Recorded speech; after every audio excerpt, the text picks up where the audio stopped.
ফজলুর মতো পাগলাও কয়, কিশোরগঞ্জের ফজলুর মতো পাগলাও কি কয়, উঠে দাঁড়ান আমার সাথে জিতটা দেখেন, কয় কি কয় না। এরপরে গিয়া আইন পাশ করেন, এরপরে যেমন চাই তা করেন, আমার সাথে বাস করতে পারবেন। এই ফজু পাগলা আলেম ওলামাদেরকে বলছে নাউজুবিল্লাহ, কয় মা বোনরা নাকি আলেম সন্তান যেন জন্ম না দেয়, এমন কথাও বলছে। আর এরই বিএনপি এখন নমিনেশন দেয়। আপনারা আপনাদের চরিত্রগুলো এইভাবে খুলে দিয়েন না। আলেম ওলামাদেরকে যারা কটূক্তি করে আপনাদেরকে আমরা জানাই, আপনাদেরকে আমরা বলি, এদেরকে যদি আপনারা না থামান, নমিনি দিয়া এমপি বানায় এদেরকে উৎসাহ দেন, তাইলে একটা জিনিস মনে রাখবেন, মুসলমানরা মুমিনরা এক ধোঁকা বারবার খায় না। আওয়ামী লীগও ধোঁকা দিছে, আর কেউ ধোঁকা দেওয়ার চেষ্টা করিয়েন না। আল্লাহ বুঝার এবং আমল করার তৌফিক দান করুক, জোরে বলেন আমিন। চ্যানেলটি সাবস্ক্রাইব করে আমাদের সঙ্গেই থাকুন। নাউজুবিল্লাহ, তথাকথিত ইসলামিক দল, রাজনৈতিক দলও বলে যে ইসলাম কাউরে মারতে বলে না, বলে কি বলে না? খুব সূক্ষ্মভাবে দেখবেন, এড়ায় যায়, মানে ইসলাম কাউরে মারতে বলে না, মানে ইসলাম কাউরে মারতে বলে না, তাহলে মুসলমান যারা তাদেরকে মারতে বলে। তাহলে যারা কয় আমরা সংসদে কোরআন নিয়ে যাব, তাহলে সংসদে যে আপনি কোরআন নিবেন, ও সংসদে গিয়ে আবার নতুন করে হাবুড আর নাবুড করবেন। হ্যাঁ, যারা মদের লাইসেন্স চান না তারা হা বলুন, যারা চান তারা না বলুন। হাজও যুক্ত হয়েছে, হাজও যুক্ত হয়েছে, হাজও যুক্ত হয়েছে। তাইলে আল্লাহর আইনটাকে নতুন করিয়া হানা ভুটে দেওয়া লাগবে। ও আল্লাহ পাক আইন দিছে, আল্লাহ রায় দিছে। আল্লাহ বলছে ইন্নামাল খামরু ওয়াল মাইসিরু ওয়াল আনসাব রিজসুম মিন আমালিশ শাইতান। এটা আপনার হয় নাই। আল্লাহ বলছে আল্লাহুল বাই ওয়া হারামার রিবা। এটা আপনার হয় নাই। আল্লাহ বলছে আয-যানিয়াতু ওয়াজ-যানি ফাজলিদু কুল্লা ওয়াহিদিম মিনহুমা মিআতা জালদা। এটা আপনার হয় নাই। এখন নতুন কইরা না আপনার সংসদে আবার পাশ কইরা, নাউজুবিল্লাহ, 5 বছরের লেগে আমরা আইন তৈরি করতে হইব। এই বিধানদাতা মাহবুদ, বাবারা কষ্ট নিবেন না, বিধানদাতা মাহবুদ কে? সৃষ্টিকর্তা কে? রিজিকদাতা কে? আসমান জমিনের মালিক কে? তাইলে বিধানদাতা কে? শেখ হাসিনা, ডক্টর মোহাম্মদ ইউনূস, বেগম জিয়া। বিধানদাতা মাহবুদ কে? যারা বলেন বিধানদাতা মাহবুদ কে? আল্লাহর জমিনে বিধান চলবে কার?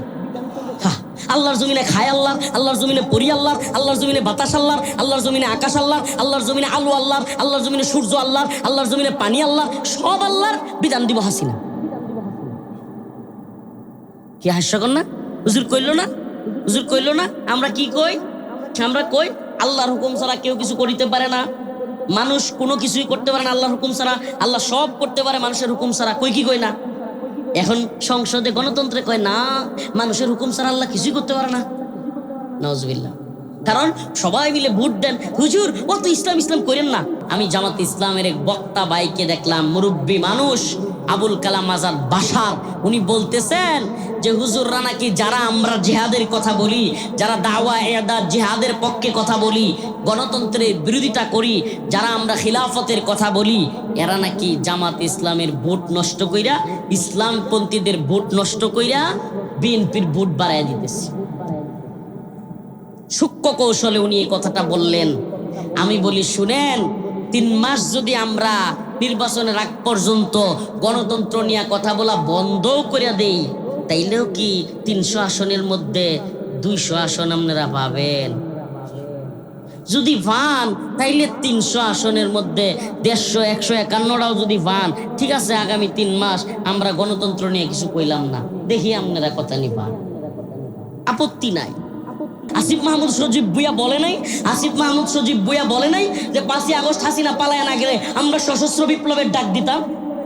এরা গণতন্ত্রের জন্য সশস্ত্র বিপ্লবের ডাক দেওয়ার কথা বলতে পারে, আর আমরা ইসলামের জন্য, শরিয়ার জন্য, খিলাফার জন্য সশস্ত্র সংগ্রামের কথা বললে জঙ্গিবাদী আর মৌলবাদী। ও আমেরিকার পথে অস্ত্র নিলেই আপনি হয়ে গেলেন একবারে ফ্রিডম ফাইটার, মুক্তিযোদ্ধা।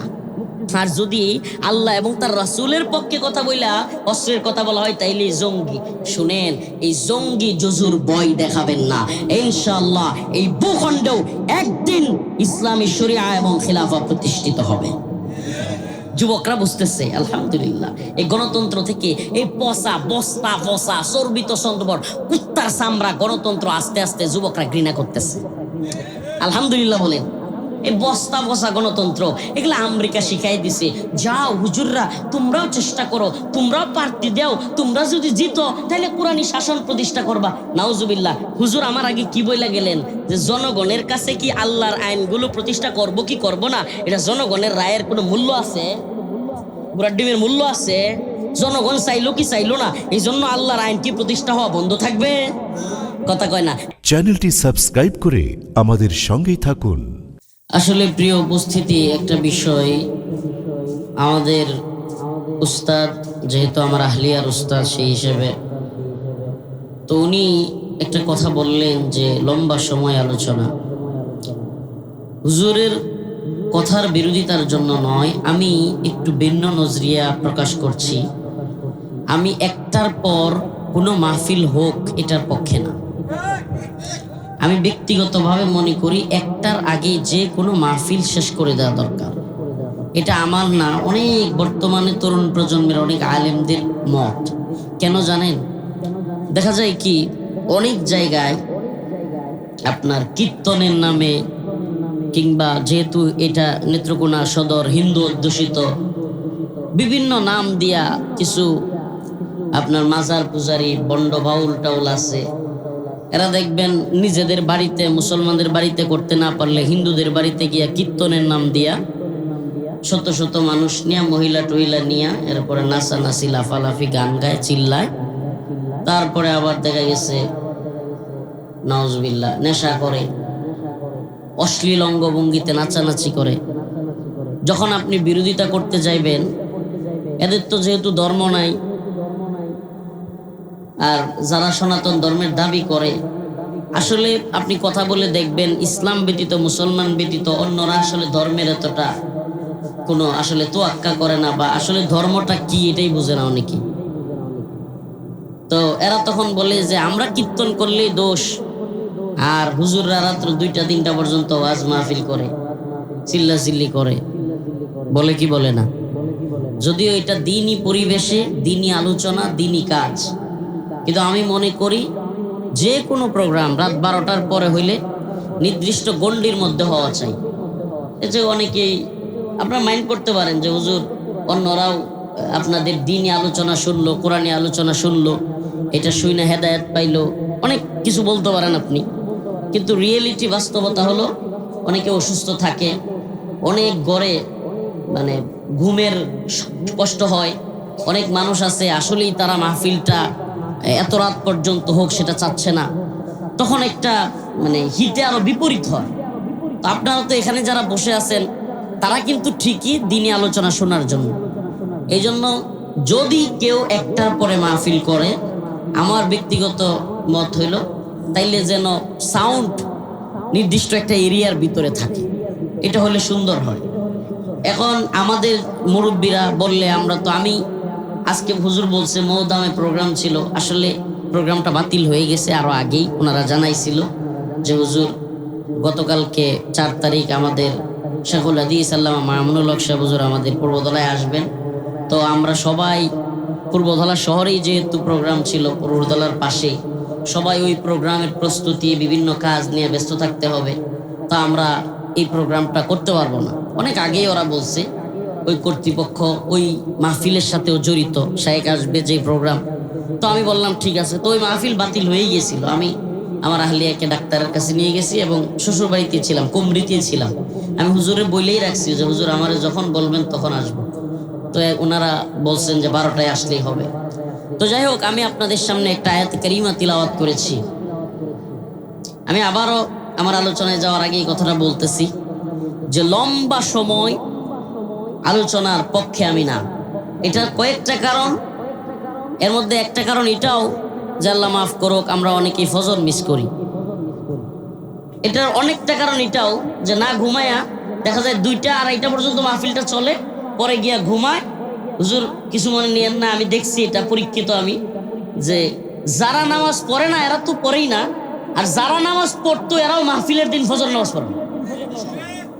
এটা আমি নিজে পরীক্ষিত, আল্লাহ মাফ করুক। এই জন্য হয় আপনি যদি চালাইতে পারেন মাহফিল ফজর পর্যন্ত চালান, ফজর পর্যন্ত চালান, কিন্তু মাইকগুলো কিংবা বক্সগুলো নিজস্ব এরিয়াতে দিয়ে দেন। আর না হলে একটার আগে শেষ করে দিই। এতে করে একটার আগে ঘুমাইলেও লম্বা রাত, এখন কিন্তু অনেক লম্বা রাত, আপনার 6টা 3 বা 5-এ সূর্য উদয় হয়। তো এই সময়টা পর্যন্ত একটা থেকে ঘুমাইলে 5 ঘন্টা, অনেক সময় তো ঘুমানো যায়। তো এই জন্য আমি খেয়াল করছিলাম যে জেল থেকে বের হওয়ার পরে যে এটা চিন্তা করছিলাম যে সবাইকে বলবো যে আপনারা 10টার আগে, আপনি আমার মাহফিলে লেটির কান্দা মাহফিল করি, বিলাসপুরে মাহফিল করছি, আপনারা তো অনেকে হয়তো গেছেন। আমার মাহফিল কিন্তু 10টার আগে শেষ, 8টার আগেও শেষ করে দিই, এমনও হয় যে সন্ধ্যার আগে শেষ, দিনের বেলা মাহফিল। আপনারা তো জান মনে হয় শেখুল হাদিস আল্লাহ মামুনুল হক সাহেব হুজুর আসছিলেন আমার মাহফিলে লেটির কান্দায়, কিংবা বিলাসপুরে আমি যখন কারাগারে যাই না এর আগে, এই দুর্গাপুরের বিলাসপুরে আমার পরিচালিত একটা মাদ্রাসা ছিল, ওখানে প্রোগ্রাম করছি। আল্লামা জুনায়েদ বাবুনগরী রহিমাহুল্লাহ আসছিলেন, খেয়াল আছে আপনাদের? শেখুল হাদিস আল্লাহ মামুনুল হক সাহেব হুজুর আসছিলেন। 8টা-9টার মধ্যে প্রোগ্রাম শেষ। কি সমস্যা? মানুষ যদি আগ্রহ থাকে কাম কাজ বাদ দিয়ে দিনের বেলায়ও মাহফিল শুনবে। যদি আলোচনা শোনার মতো মেন্টালিটি থাকে, রাত 12টা 1টায় যারা শুনতে পারবে এরা দিনেও শুনবে, এরা বিকালেও শুনবে। আল্লাহ তাআলা আমাদেরকে বুঝার এবং আমল করার তৌফিক দান করুন। আমি আপনাদের সামনে আয়াতে কারিমা তিলাওয়াত করেছি, ইন্নাল্লাহা আশতারা মিনাল মুমিনিনা আনফুসাহুম ওয়া আমওয়ালাহুম বিআন্না লাহুমুল জান্নাহ ইউকাতিলুনা ফি সাবিলিল্লাহ ফায়াকতুলুনা ওয়া ইউকতালুন وعدا عليه حقا في التوراة والإنجيل والقرآن الله رب العالمين بولن إن الله اشترى من المؤمنين নিশ্চয়ই আল্লাহ রব্বুল আলামিন মুমিনের জান মাল ক্রয় করেছেন। কি করেছেন? মানিল্লাযী ইশতারা, কে ক্রয় করেছেন? বলেন না, কে ক্রয় করেছেন? মুমিনের জান মাল কিনেছেন কে? আল্লাহ। কিসের বিনিময়ে? বিআন্না লাহুমুল জান্নাহ, জান্নাতের বিনিময়ে। আল্লাহ জানমাল কিনে নিছেন। সুবহানাল্লাহ। ক্রেতা কি? আমার সাথে একটু কথা বলতে হবে, যেহেতু দীর্ঘ রাত হয়ে গেছে, নাইলে বুঝবো আপনারা ঘুমাইতেছেন। ক্রেতা কি? বিক্রেতা কারা? বলেন না, বিক্রেতা কারা? পণ্যটা কি? মাশাআল্লাহ, জান। পণ্য কি? পণ্য দিলে বিনিময়ে আমরা কি পাবো? সুবহানাল্লাহ। এর চাইতে উত্তম ব্যবসা, এর চাইতে ভালো ব্যবসা পৃথিবীতে আরো আছে। হ্যাঁ, জানমাল আল্লাহ রাস্তায় দিলে আমরা কি পাবো? তার মানে বোঝা গেল জান্নাত পাওয়া এত সহজ। জানমাল আল্লাহ রাস্তায় কোরবানি দিলে তারপরে কি পাওয়া যাবে?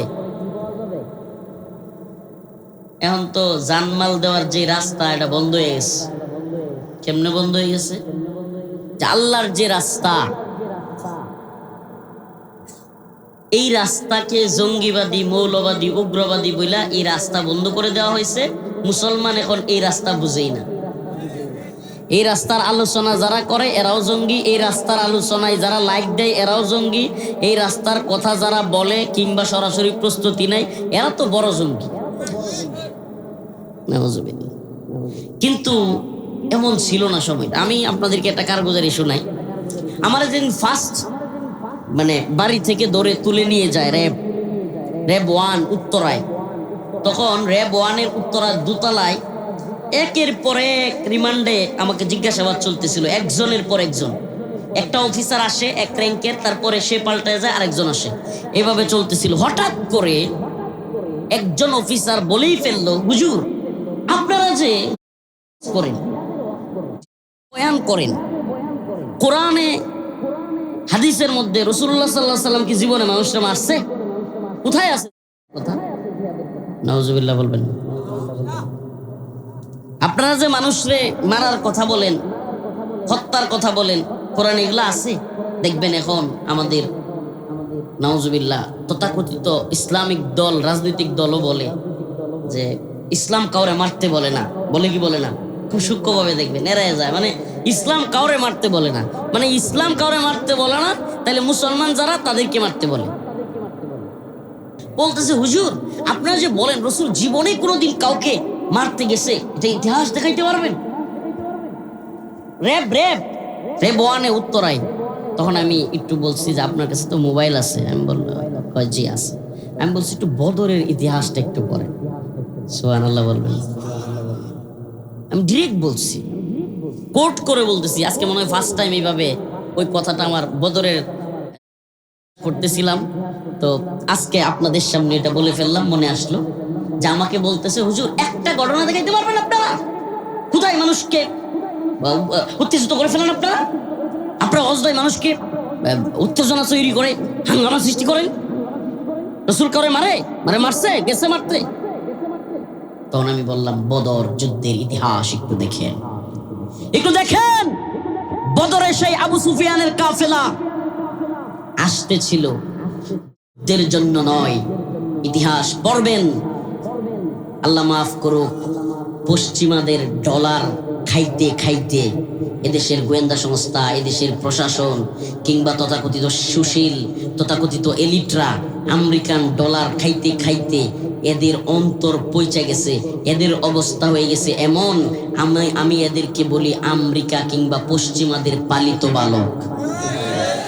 এরা পশ্চিমাদের কি পালিত বালক।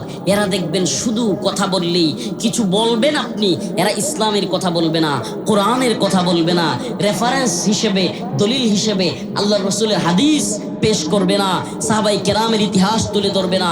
এদের সাথে আপনি কথা বললেই দেখবেন বলবে ওয়েস্ট ওয়েস্ট, উন্নত বিশ্ব উন্নত বিশ্ব, গোড়ার ডেমের বিশ্ব। আরে শয়তানের বাচ্চা। প্রিয় ভাইরা আমার, বন্ধুগণ, তখন আমার কথা আমি বললাম যে একটু দেখেন। তো র্যাবের অফিসার মোবাইলে সার্চ দিছে, সিরিয়াসলি দিছে, দিয়া লিখছে বদর। দুইটা দেখে ইতিহাসের মধ্যে লেখা 2 হিজরি 17 রমাদান আবু সুফিয়ানের এক কাফেলা সিরিয়া থেকে মক্কার দিকে যাচ্ছে। আল্লাহর রাসূল সাল্লাল্লাহু আলাইহি ওয়াসাল্লাম সেই সংবাদ পাওয়া মাত্রই সাহাবায়ে কেরাম আনসার এবং মুহাজিরদেরকে নিয়ে বসে গেলেন। একটু ছোট্ট করে বলি, ইসলামপন্থী যারা আলেম উলামা যারা, তারা তো আনসার এবং মুহাজির বুঝেন সহজ, কিন্তু যারা আম জেনারেশন তারা হয়তো একটু বুঝতে কষ্ট হবে। আনসার হলো আল্লাহর রাসূল সাল্লাল্লাহু আলাইহি ওয়াসাল্লামকে মক্কা থেকে সাহাবায়ে কেরাম সহ অল্প গুটি কয়েক মুসলমান যখন ইসলাম কবুল করলেন, আবু জাহেল, উতবা, শাইবা, এরা আল্লাহর রসুল এবং সাহাবাই কেরামকে অত্যাচার করতে করতে, নির্যাতন করতে করতে সাহাবাই কেরাম এক পর্যায়ে আল্লাহর রসুল আল্লাহর পক্ষ থেকে আল্লাহ পাক বললেন, ইয়া রাসূলুল্লাহ, আপনি আপনার সাহাবীদেরকে নিয়ে হিজরত করেন। এই যে আল্লাহর রসুল মক্কা থেকে কিছু সাহাবীদেরকে নিয়ে হিজরত করলেন, যাদেরকে নিয়ে মদিনায় গেলেন তাদেরকে বলা হয় মুহাজির। যাদেরকে নিয়ে মদিনায় গেলেন তাদেরকে কি বলা হয়? আর যারা ওই মদিনায় আল্লাহ রসুল সাল্লাল্লাহু আলাইহি সাল্লামকে বলে নিলেন যে আমরা আপনাকে সাহায্য করব, আমরা আপনার সামনে পিছনে থাকব, আমরা আপনাকে প্রোটোকল দিব, নিরাপত্তা দিব, আমরা আপনার সঙ্গী সাথীদেরকেও নিরাপত্তা দিব, তাদেরকে বলা হয় আনসার, সাহায্যকারী। মুহাজির হিজরতকারী, আনসার সাহায্যকারী। ওই আনসার সাহাবাই কেরাম এবং মুহাজির সাহাবাই কেরামকে নিয়ে আল্লাহর রসুল মিটিং করলেন, বৈঠক করলেন। আল্লাহর রসুল বলতে লাগলেন, আমার কাছে সংবাদ এসেছে আবু সুফিয়ান এক বিরাট কাফেলা নিয়া সিরিয়া থেকে অনেক পণ্য নিয়া অনেক মাল বুঝাই করে মক্কার দিকে ঢুকতেছে। আর আবু সুফিয়ানের এই কাফেলা যদি মক্কায় নিয়ে ঢুকতে পারে, তারা এই সমস্ত ব্যবসায়িক পণ্য দিয়া কিংবা এই লাভ করে এই মালামাল দিয়ে তারা যদি লাভবান হতে পারে, এই টাকা পয়সা দিয়া তারা অস্ত্র কিনবে, মদিনায় আক্রমণ করবার চেষ্টা করবে। তাইলে বোঝা গেল যুদ্ধ করতে হইলেও ব্যবসা চালু রাখা লাগে। এই কথা বলেন না? আমাদের হুজুররা যখন আপনাদেরকে বলে 7 আপ খায়েন না, আরসি খায়েন না, পেপসি খায়েন না, কোকাকোলা খায়েন না, কিনলে পানি খায়েন না, কি বলে এরপরে কিনলে ইকুয়েফিনা, এগুলো খায়েন না, লাইফ বয় সাবান ইউজ করিয়েন না, ইউনিলিভারের পণ্য ইউজ করিয়েন না, তখন অনেকে বলে হুজুররা যে কি কয়, তাহলে আমরা খাবোটা কি? কতগুলো শয়তানের দল কয় কি কয় না, বলে কি আমরা খাবো থাকি, এমন হয় আর কিছুই পায় না। একুইফিনার চাইতে, কিনলের চাইতে অনেক ভালো পানি হলো মাম, অনেক ভালো পানি হলো মুস্কান, দেশীয় পণ্য, এটা খাবে না। দোকানে গিয়া দেখবেন ওমা পানি বলতেই কিনলে, পানি বলতে একুইফিনা, আরে বন্ড বেটা এই কি অবস্থা, যেটা বারবার না করি ওইটাই বেশি কিনবে দোকানদাররা। এয়ারপোর্টে গেছি, ঢাকার, বাংলাদেশের রাজধানী ঢাকার আন্তর্জাতিক বিমানবন্দর, একমাত্র বিমানবন্দর, সবচাইতে বড় বিমানবন্দর। দেশীয় বিমানবন্দর তো অনেকগুলো আছে, সিলেট আছে, চট্টগ্রাম আছে, আন্তর্জাতিক বিমানবন্দর আছে, কিন্তু ঢাকা তো হলো মেইন বিমানবন্দর।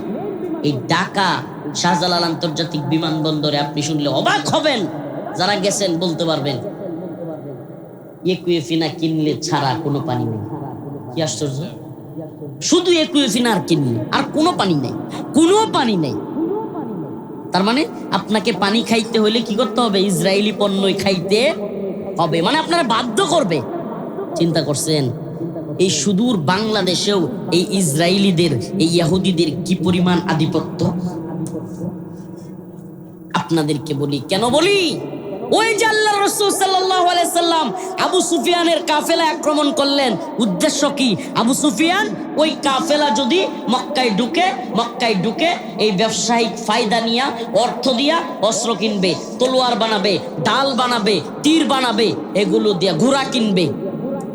যুদ্ধের ইতিহাসগুলো পড়লে দেখবেন ওই সময় যুদ্ধের ঘোড়ার খুব মূল্য ছিল, ওই সময় লোহার খুব মূল্য ছিল, ঢাল তলোয়ারের খুব মূল্য ছিল।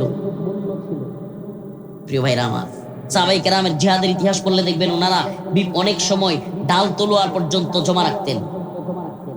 ওই যে আল্লাহর নবীকে কটূক্তি করছিল না এক সাথে কাব বিন আশরাফ, তার কাছে মুহাম্মদ বিন মাসলামা রাদিয়াল্লাহু আনহুর ঘটনা জানেন? মুহাম্মদ বিন মাসলামা রাদিয়াল্লাহু আনহু ডাল তলোয়ার বন্ধক রাখছিলেন। তো যাই হোক, ওই দিকে যেতে চাচ্ছি না। মুহাম্মদ বিন মাসলামা রাদিয়াল্লাহু আনহু রাখছিলেন কেন? উদ্দেশ্য ছিল তার কাছ থেকে কিছু পণ্য নিবেন, নিয়া সিস্টেমে তারে কতল করবেন। সুবহানাল্লাহ। কেন? আল্লাহ রাসূলকে সে গালি দিত। একটু সাউন্ড বাড়ায় দেন, আপনার মাইকে দিত। সুবহানাল্লাহ, মানে আমি নিজেই শুনি না, হেরা কেমন। তো বলতেছিলাম, আল্লাহ রাসূল সাল্লাল্লাহু আলাইহি ওয়াসাল্লাম আবু সুফিয়ানের কাফেলায় আক্রমণ করলেন। উঠবেন না একটু, কয়েকটা কথা, অল্প সময়। আবু সুফিয়ানের কাফেলায় আল্লাহ রাসূল কেন আক্রমণ করলেন বলেন না? এই ইসলামের প্রথম যুদ্ধ, এটা ইসলামের প্রথম যুদ্ধ, দ্বিতীয় হিজরিতে 17ই রমাদান। সুবহানাল্লাহ, চিন্তা করছেন, রমাদানের রোজা, 17ই রমাদান দ্বিতীয় হিজরিতে, মাত্র 313 জন, মতান্তরে একটু এদিক সেদিক আছে, কয়জন? 313 জন সাহাবী নিয়া আল্লাহর রাসূল আক্রমণের দিকে গেলেন। মিটিংটা আগে একটু বলে নেই। মিটিং করলেন সাহাবায়ে কেরামের সাথে, বৈঠক করলেন। পরামর্শ করা সুন্নাহ। পরামর্শ করা কি? কোনো কাজে পরামর্শ করবেন, প্রত্যেক কাজে পরামর্শ করবেন, ভালো কাজগুলোতে পরামর্শ করবেন। গাঞ্জা খাওয়ার কাজে না, যে আজকে গাঞ্জা খাইতে যামু কি যাবো না, আজকে ইয়াবাটা কিনবো কি কিনবো না, এটাতে আবার গিয়ে পরামর্শ করেন না, এটাতে করবেন। এক লোক স্কুলের মধ্যে, ঘটনাটা আমি শুনছিলাম, খুব হাসছি ওই দিন। এক লোক স্কুলের খেলার মাঠের পাশে গাঞ্জাখোর আর কি, নেশা খায়, টানে আর কি। তো এটা এই গাঞ্জার পাতা ছড়াইয়া দিছে, মানে শুকাইতে দিছে। কারণ গাঁজার পাতা শুকানোর পরে বিকেল বেলায় তুলে নিয়ে যাচ্ছে। তো পোলাপান গুলো কইতেছে, এই চাচা আপনি এই পাতাগুলো যে নিছেন, পাতাগুলোর মধ্যে কুত্তা প্রসব করে দিছে। এখন হ্যাঁ দৌড়াই এই পাতা লইয়া এগুলো লইয়া মুফতি সাহেবের কাছে গেছে। মুফতি সাহেব, হুজুর এক বিপদে পড়ে গেছি। কয় কি? কয় যে আমি হুজুর গাঞ্জা খাইতে চাইছিলাম, কিন্তু কুত্তা পেশাব করছে, অনেক এটা খাওয়া যাবে? এখন খারাপ কাজে আবার পরামর্শ করতে যায় না। আল্লাহ রাসূল সাল্লাল্লাহু আলাইহি ওয়াসাল্লাম বলেছেন, হাদিসে আসছে যে ভালো কাজে পরামর্শ, যেই সমস্ত কাজগুলো আপনার পরামর্শ করে করবেন। এমনকি সফরে গেলেন আপনি, 2-3 জন লোক, ওখানে একজনকে আমির বানান, একজনকে প্রধান বানান, নাইলে দেখবেন কাজে লাগবো। একজন কেউ বাসে যাইতাম না, একজন কেউ ট্রেনে যায়। হয়নি কাজে, কাজে জোর হয়নি। কথা কন্যা কেড়ে বেড়ায়, কথা কন্যা কেড়ে সেনামি রুন, আমাদের আঞ্চলিক ভাষা নাকি কন কথা কইছে। তো বলতেছিলাম যে পরামর্শ করবেন। আল্লাহ রাসূল সাল্লাল্লাহু আলাইহি সাল্লাম আল্লাহর কাছ থেকে আদিষ্টিত, আল্লাহ পাক ওনাকে ওহী পাঠান, আল্লাহ পাক ওনাকে খবর পাঠান, ইয়া রাসূলুল্লাহ আপনাকে বদরের সহযোগিতা করা হবে। এটা কার ওয়াদা? তা আল্লাহর ওয়াদার পরে আর পরামর্শ দরকার ছিল? তবু আল্লাহ রসুল তার অধীনস্থ মানে তার সাহাবায়ে কেরাম তাদের সাথে পরামর্শ করলেন, আনসারদেরকে ডাকলেন, মুহাজিরদেরকে ডাকলেন। আল্লাহ রসুল বললেন, হে আমার সাহাবারা, আমার কাছে খবর আসছে আবু সুফিয়ান মক্কার দিয়ে বিরাট এক কাফেলা নিয়ে, তোমরা কি বলো? সাহাবায়ে কেরাম আল্লাহ রসুলের মতলব, আল্লাহ রসুল সাল্লাল্লাহু আলাইহি ওয়াসাল্লাম ইচ্ছা বুঝে ফেললেন। সুবহানাল্লাহ। আল্লাহর নবীর সাহাবী মিকদাদ রাদিয়াল্লাহু আনহু আল্লাহর নবীকে বললেন, ইয়া রাসূলুল্লাহ, ইয়া হাবিবাল্লাহ, আমরা বুঝে গেছি আপনি আমাদেরকে উদ্দেশ্য করে বলতেছেন। ইয়া রাসূলুল্লাহ, আমরা আনসার, আমরা কথা দিয়েছিলাম আপনাকে এখানে নিরাপত্তা দিব, আপনাকে এখানে আপনার সহযোগীদের সহ নিরাপত্তা দিব, আপনাকে আমরা আগলে রাখবো। আপনি কি মনে করেছেন আপনি কোথাও আক্রমণে গেলে, আমরা যেহেতু আক্রমণের ওয়াদা দেই নাই, আপনি কি মনে করেছেন আমরা আপনাকে আপনার সাথে একা ছেড়ে দিব? ইয়া রাসূলুল্লাহ, শুনে রাখেন, ইয়া হাবিবাল্লাহ, ও আল্লাহর নবী,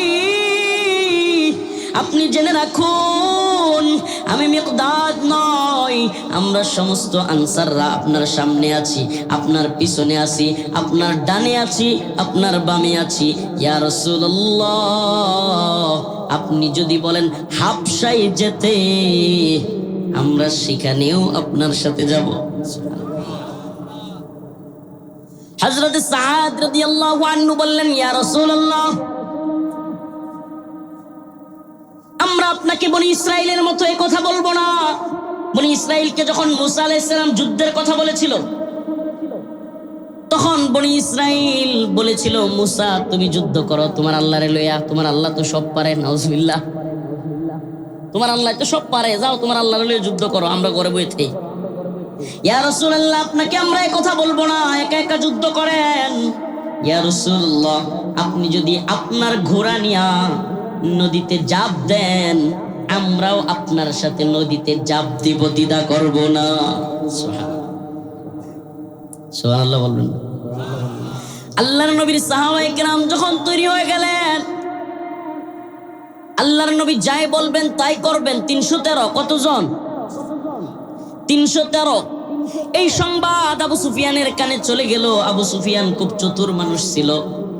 আবু সুফিয়ান রাদিয়াল্লাহু আনহু যদিও পরবর্তীতে তিনি মুসলমান হয়েছিলেন, হযরত আবু সুফিয়ান তখনও ইসলাম কবুল করেন নাই। তিনি মক্কায় কুরাইশদের কাছে খবর পাঠিয়ে দিলেন, ও কুরাইশরা, মুহাম্মদ তার দলবল নিয়া সাল্লাল্লাহু আলাইহি ওয়াসাল্লাম তার দলবল নিয়া আমাদের কাফেলায় আক্রমণ করতে চাচ্ছে, তোমরাও দলবল নিয়ে দিয়ে আসো। আবু সুফিয়ান একটা বুদ্ধি করে মক্কার যে মূল রাস্তা ওইটা ছেড়ে অন্য রাস্তা দিয়ে চলে গেছে। আর এদিকে কুরাইশ কাফেররা, আবু জাহেল সহ অন্যরা 1000 মতান্তরে কম বেশি সৈন্য অস্ত্র শস্ত্রে সজ্জিত হইয়া বদরের দিকে আসতে লাগলো। মুসলমানরাও বদরের দিকে যেতে লাগলো। ঐতিহাসিক বদর, বদর হলো মদিনা থেকে 80 কিলোমিটার দূরে। যারা মক্কা মদিনায় সফর করেছেন, বদরে হয়তো অনেকের যাওয়ার কথা। আলহামদুলিল্লাহ, আমি বদরের খুব কাছ দিয়ে গিয়েছি, ভিতরে যাইতে পারি নাই, সময় কম ছিল। বদরের কূপ মদিনা থেকে 80 কিলোমিটার দূরে। ওই বদর প্রান্তরে আল্লাহ রাসূল সাল্লাল্লাহু আলাইহি ওয়াসাল্লাম সাহাবায়ে কেরামকে নিয়ে গেলেন। যুদ্ধের পুরা ইতিহাস বলা আমার উদ্দেশ্য নয়, আমি শুধু আপনাদেরকে এতটুকু বলবো, আল্লাহ রাসূল সাল্লাল্লাহু আলাইহি ওয়াসাল্লাম অল্প কিছু সাহাবায়ে কেরাম, কারো হালকা পাতলা অস্ত্র, ইনফিরু খিফাফান ওয়া থিকালা, এই অল্প স্বল্প অস্ত্র নিয়ে ওনারা বের হয়ে গেলেন। সুবহানাল্লাহ। ওইদিকে অস্ত্র শস্ত্রে সজ্জিত 1000 বা কম বেশি, আর এদিকে 313 জন মাত্র। তাও কি সবার কাছে ঘোড়া নাই, সবার কাছে ঠিকমতো অস্ত্রও নাই। সুবহানাল্লাহ বলবেন না? আল্লাহ পাক বললেন, হে আমার নবী, আপনি যান, আপনার জন্য আমার পক্ষ থেকে সাহায্যকারীরা আপনার জন্য সাহায্যকারী ফেরেশতারাও আপনার পিছনে আসতেছে। সুবহানাল্লাহ। আল্লাহ রাসূল সাল্লাল্লাহু আলাইহি ওয়াসাল্লাম যুদ্ধে গেলেন। একজন সাহাবী একটু বলি দৌড়াইয়া যাচ্ছেন, হঠাৎ করে তিনি শুনলেন একটা চাবুকের আওয়াজ। এক কাফেরকে দেখলেন মাটির মধ্যে পড়ে গেছে। সুবহানাল্লাহ। এক কাফের মাটির মধ্যে পড়ে গেছে, একটা চাবুকের আওয়াজ, নাক মুখ দেখলেন থুতলায় গেছে। সুবহানাল্লাহ। উনি বলেন আমি কাউকে দেখি নাই ওরে মারতে, কিন্তু চাবুকের শব্দ শুনছি। বদরের যুদ্ধের এই ঘটনা যখন ওই সাহাবী আল্লাহর রাসূলের কাছে বলছে, আল্লাহর রাসূল বলছে তোমার ঘটনা, তোমার কথা সত্য। সুবহানাল্লাহ। আমি আপনাদেরকে প্রশ্ন করতে চাই, এখনো যদি আল্লাহর কোরআনের বিধান, শরিয়া কিংবা খিলাফা প্রতিষ্ঠার জন্য, সমস্ত জুলুমকে, সমস্ত তাগুতি শক্তিকে হটানোর জন্য, সমস্ত কুফরি শক্তিকে হটানোর জন্য, পুরো পৃথিবীতে ইসলামী শাসন ব্যবস্থা প্রতিষ্ঠা করবার জন্য মুসলমানরা দাঁড়ায়, তাইলে ওই বদরের যেই ফেরেশতারা আল্লাহ পাঠাইছিল সেই একই ফেরেশতারা কি আবারও আসতে পারবে না? বন্ধ হয়ে গেছে? কথা বলেন না। ওই বদরের যেই যুদ্ধে আল্লাহর রাসূল এবং তার সাহাবায়ে কেরামকে সহযোগিতা করবার জন্য আল্লাহর রাসূল মালাইকা পাঠাইছিলেন, কেউ দেখে নাই। সাহাবী বলেন আমি দেখলাম একজন কাফের পড়ে গেছে, হুট করে চাবুকের শব্দ শুনলাম, আর দেখলাম তার নাক থেতলা বেতলা হয়ে গেছে গা, আর দেখলাম একটা শব্দ হইলো, কিন্তু কাউরে মারতে দেখলাম না। সুবহানাল্লাহ। আল্লাহর রাসূল বললেন হ্যাঁ তুমি যা বলেছো সত্য, আমাদেরকে আল্লাহ পাক আসমানি ফেরেশতাদের দ্বারা সহযোগিতা করেছে। আল্লাহর রাসূল বললেন হে আমার সাহাবারা শুনো, সারা পৃথিবীর মধ্যে নবীদের পরে সবচাইতে শ্রেষ্ঠ হলো আমার সাহাবীরা। সুবহানাল্লাহ। নবীদের পরে সবচাইতে শ্রেষ্ঠ কারা? আর জেনে রাখো সমস্ত সাহাবীদের মধ্যে শ্রেষ্ঠ হলো আমার বদরের সাহাবীরা। সুবহানাল্লাহ বলবেন না? আমার বদরের সাহাবীরা হলো সমস্ত সাহাবীদের মধ্যে সেরা। একটা ছোট্ট ঘটনা আপনাদেরকে মনে করায় দিই। আল্লাহ রাসূল সাল্লাল্লাহু আলাইহি ওয়াসাল্লাম যখন মক্কা বিজয়ের ঘোষণা দিলেন, ইন্না ফাতাহনা লাকা ফাতহাম মুবিনা, আল্লাহ পাক যখন সুস্পষ্ট বিজয়, মক্কা বিজয়ের দিকে আল্লাহর রাসূলকে নিয়ে গেলেন, হাতেব ইবনে আবি বালতা রাদিয়াল্লাহু আনহু নামক এক সাহাবী, তার পরিবার মক্কায় থাকতো।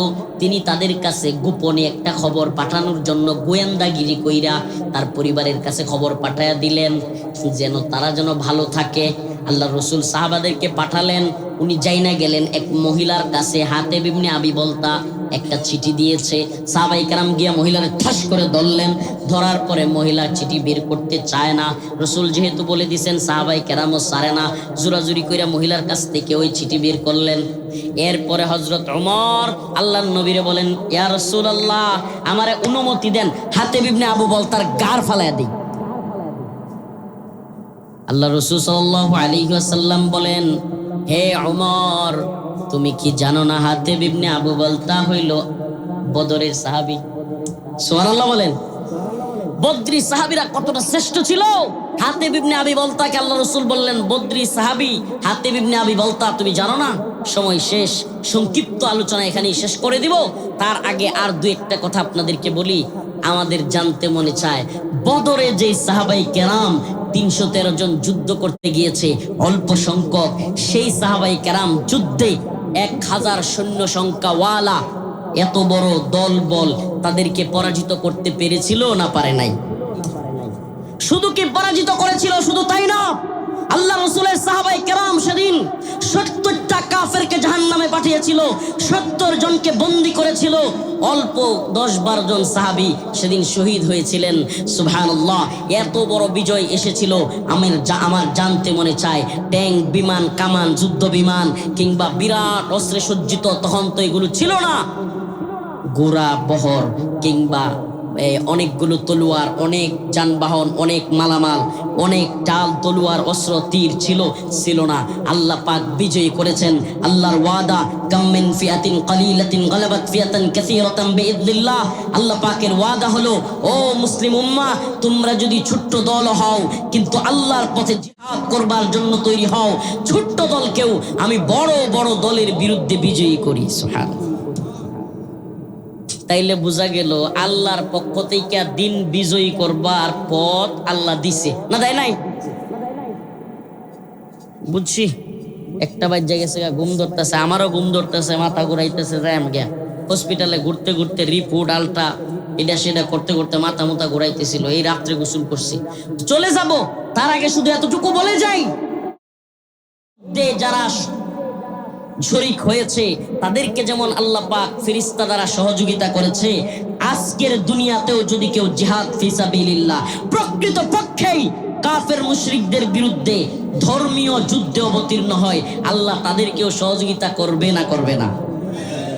কিন্তু যদি সিলমারো ভাই সিলমারো গণতন্ত্রের জিহাদের কথা বলেন, নাউজুবিল্লাহ, তাইলে কিন্তু আল্লাহর সহযোগিতা আসবে। আমরা ওয়াজ করলে অনেক মানুষ আসে, কিন্তু এমপি দাঁড়াইলে ভোট দেয় না। কথা কয় না? কেন দেয় না?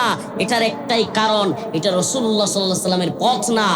কিন্তু শুনে রাখুন, অবশ্যই আমরা বিশ্বাস করি, যারা কিনা গণতন্ত্রে বিশ্বাস করে তারা কুফরি করে, যারা কিনা বলে আমরা খিলাফত চাই না, শরিয়া চাই না, তাদের চাইতে আপনারা যারা অন্তত কোরআনের পক্ষে বলেন অবশ্যই তারা উত্তম, এটা তো আমরা বুঝি। কিন্তু এটাও মনে রাখবেন, এই পথে আল্লাহর দ্বীন প্রতিষ্ঠা হবে না। আল্লাহ যেই পথ বলেছেন সেই বদরের পথ। শুনে রাখুন ও মুসলিম উম্মাহ, ও পাল্লার নেত্রকোনার মুসলমান, ওই বদরি কাফেলা যেমন মক্কার মুশরিকদের আবু জাহেল, উতবা, শাইবাদের বিরুদ্ধে জিহাদে অবতীর্ণ হয়েছিল, আল্লাহ পাক ফেরেশতা দিয়ে সহযোগিতা করেছে। আজও যদি পৃথিবীর আনাচে কানাচে ইসলামপন্থীরা জিহাদ চালিয়ে যায়, ওই মালাইকারা বন্ধ হয়ে যায় নাই, ওই ফেরেশতাদের আগমন বন্ধ হবে না। ফেরেশতাদের কাফেলা বদরেও ছিল, এখনো আছে। আল্লাহর দ্বীন বিজয়ী করবার জন্য এখনো আল্লাহ ফেরেশতা পাঠাবে। কিন্তু যদি আল্লাহর দ্বীন চাইরা তন্ত্রমন্ত্রের সিস্টেমে, আল্লাহ বলছে আমি এই দ্বীনকে পরিপূর্ণ করলাম, আল-ইয়াওমা আকমালতু লাকুম দীনাকুম ওয়া আতমামতু আলাইকুম নি'মাতি ওয়া রাদিতু লাকুমুল ইসলাম দীনা। আমার এই নিয়ামত পরিপূর্ণ, আমার দ্বীন পরিপূর্ণ। আমার প্রশ্ন, যেই দ্বীন পরিপূর্ণ, এই দ্বীন কি আব্রাহাম লিঙ্কনের কাছ থেকে হাওলাত করার দরকার আছে? কথা কোন দরকার আছে? ঠিক আছে, আপনাদের কথা রাখলাম। আপনারা বলতেছেন যে হুজুর আপাতত আপনারা যদি এগুলো বলেন গণতন্ত্র হারাম, ভোট দেওয়া যাবে না, ভোট দেওয়া হারাম, তাইলে আমাদের ভোট কমে যায়। ঠিক আছে, মাইনা নিলাম। কিন্তু মনে রাখবেন, পৃথিবীর শুরু লগ্ন থেকে আজ পর্যন্ত 1 ইঞ্চি ভূমিতে এই প্রক্রিয়ায় শরিয়া প্রতিষ্ঠিত হয় নাই, হবে না। যদি কোনোদিন শরিয়া প্রতিষ্ঠিত হয়, ওই কাফেলা যেইভাবে দিন প্রতিষ্ঠার জন্য লড়াই করেছে, খন্দকের কাফেলা, মুতার যুদ্ধের কাফেলা যেইভাবে ইসলামের পক্ষে লড়াই করেছে, সেইভাবেই আবারও দাওয়া ইআদাত জিহাদের মাধ্যমেই ইসলামী শরিয়া প্রতিষ্ঠিত হবে। যেভাবে আফগানে হয়েছে, যেভাবে সিরিয়ায় হয়েছে, ইনশাআল্লাহ। রিসেন্ট আপনারা তো আবার পত্র পত্রিকায় না দেখলে, টিভিতে না দেখলে বুঝেন না। রিসেন্ট ইনশাআল্লাহ অচিরে শুনবেন, মালি সোমালিয়ায় আফ্রিকার বিশাল বাহিনী আনসার শাবাব, আল কায়দা একই ওর সমর্থক গোষ্ঠী আনসার শাবাব, মালি সোমালিয়া, বিশাল আফ্রিকা অঞ্চল, আফগানের চাইতেও বড়, বাংলাদেশের চাইতেও বড়, পাকিস্তানের চাইতেও বড়, বিশাল ভূখণ্ড। সিরিয়ার পরে, আফগানের পরে মুজাহিদদের হাতে আসতেছে ইনশাআল্লাহ। অলরেডি মুজাহিদিন একরাম মালি সোমালিয়ার রাজধানীতে আক্রমণ করে বসছে। সুবহানাল্লাহ বলেন। ফ্রান্সের ওই কুকুরের দল পালানোর পথ খুঁজতেছে। যাক, আল্লাহ তাআলা ওই মুজাহিদ বাহিনীদেরকে বিজয় দান করুক, বলেন আমিন। তো আমরাও আজকের এই আলোচনার সারমর্ম, বদরের কাফেলার এই আলোচনা করবার সারমর্ম হলো ইসলামে ছিল, আছে, থাকবে।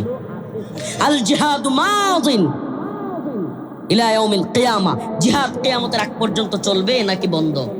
এ নামাজ যেমন চলছে, রোজা যেমন চলছে, হজ যেমন চলছে, যাকাত যেমন চলবে, কুতিবা আলাইকুমুল কিতাল ওয়া হুয়া কুরহুল লাকুম।